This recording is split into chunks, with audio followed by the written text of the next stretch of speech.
Jacques Deshaies touche à tout ce qui roule. Et cette semaine, il a essayé une voiture que l'on peut croiser sur la route et sur les circuits de course. Si vous êtes amateur de Formule 1, vous aurez reconnu la voiture qui est derrière moi.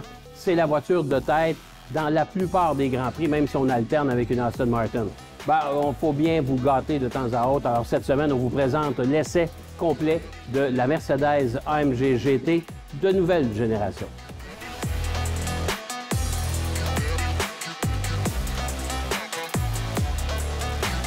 Présentation intérieure de la Mercedes AMG GT, c'est réussi évidemment. C'est une voiture de caractère, c'est une voiture sport et plus.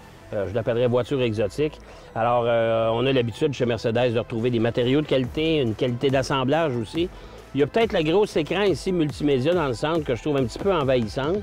J'aurais préféré avoir quelque chose d'un petit peu plus petit parce que ça prend beaucoup de place et la console centrale est très large.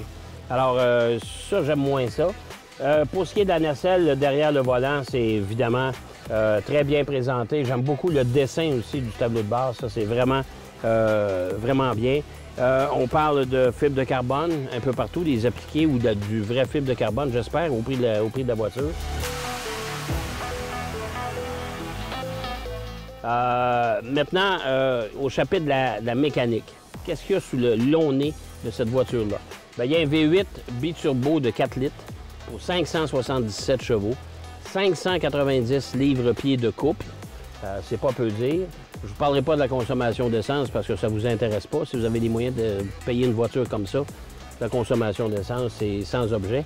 On parle d'accélération 0-100 en 3,2 secondes. Et cette motorisation-là est couplée avec une boîte automatique à 9 rapports que vous pouvez utiliser aussi en mode manuel avec les palettes ici derrière le volant. Alors, tous les contrôles sont là, évidemment, pour la voiture sur le volant. Ça, c'est intéressant.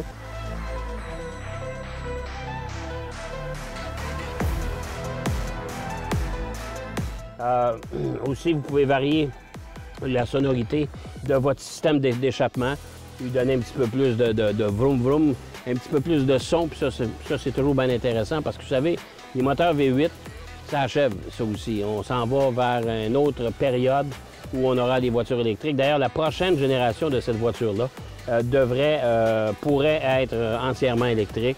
C'est ce qu'on mentionne chez Mercedes.